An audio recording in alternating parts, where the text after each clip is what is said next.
This is the story about a boy from Henryville, Indiana. In 1895, when he was 6 years old, his father passed away. His mother had to start working in a tomato cannery, leaving him to cook and care for his siblings.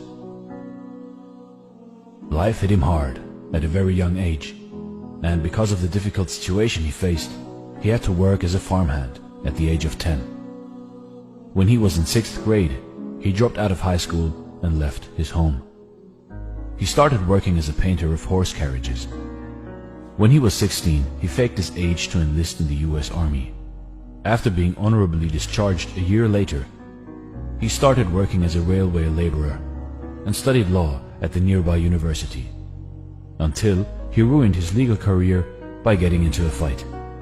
He was forced to move back in with his mom and get a job selling life insurances. After some time, he got fired for not following orders. Some years later, he established a ferryboat company, and it was an instant success. Later on, he tried cashing in on his ferryboat business to create a chemical lamp manufacturing company, only to find out that another company was already selling electric lamps, much better than his company's lamps. All this hardship in life, but this guy wouldn't give up. He moved to work as a salesman for a tire company. But again, he lost his job when the company closed its manufacturing plant.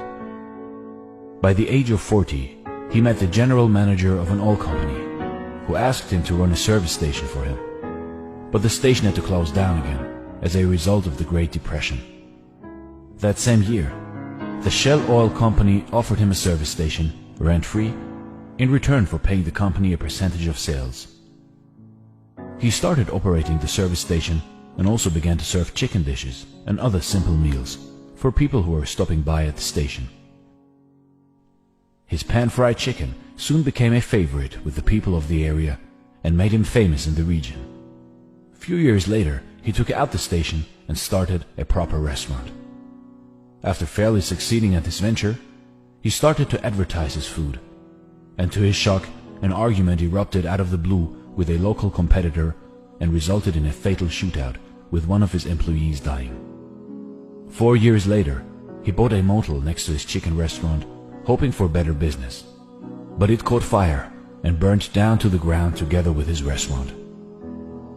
Yet this ambitious man rebuilt and ran a new motel with a 140-seat restaurant, until World War II forced him to close it down again.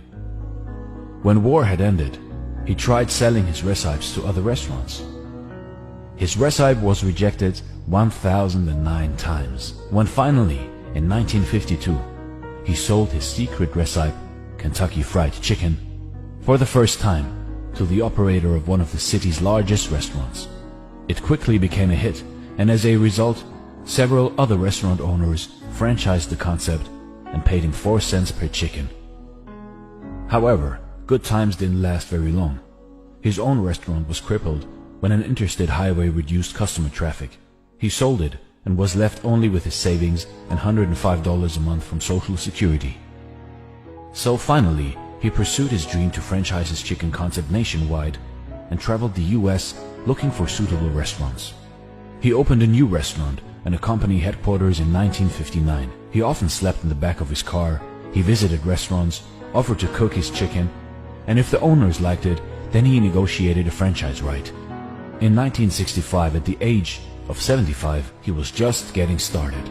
After years of rejection, failures, misfortunes, Colonel Sanders' franchise approach became highly successful. KFC was one of the first fast food chains to expand globally, opening outlets in Canada, UK, Mexico, and Jamaica by the mid-1960s. The Colonel remained the company's symbol after selling it. He traveled over 400,000 kilometers a year, visiting KFC restaurants and delighting customers around the world. At the age of 90, Colonel Sanders passed away. At that time, there were around 6,000 KFC locations in 48 different countries. In 2018, there were 22,621 KFC restaurants worldwide. If you are overwhelmed by rejection or discouraged by setbacks, Remember the story of Colonel Sanders, a 6th grade dropout, fired from multiple jobs, ruined his legal career, set back by the Great Depression, fire, and World War II. And yet, he became the world's most famous cook after reaching retirement age. Colonel Sanders, the creator of one of the largest fast food chains in the world, was many things. But above all, he was a great success story. With his story, we can learn that despite of thousands of rejections and misfortunes, how dedication, along with hard work, can create success, regardless of age. Thanks for watching, and stay blessed.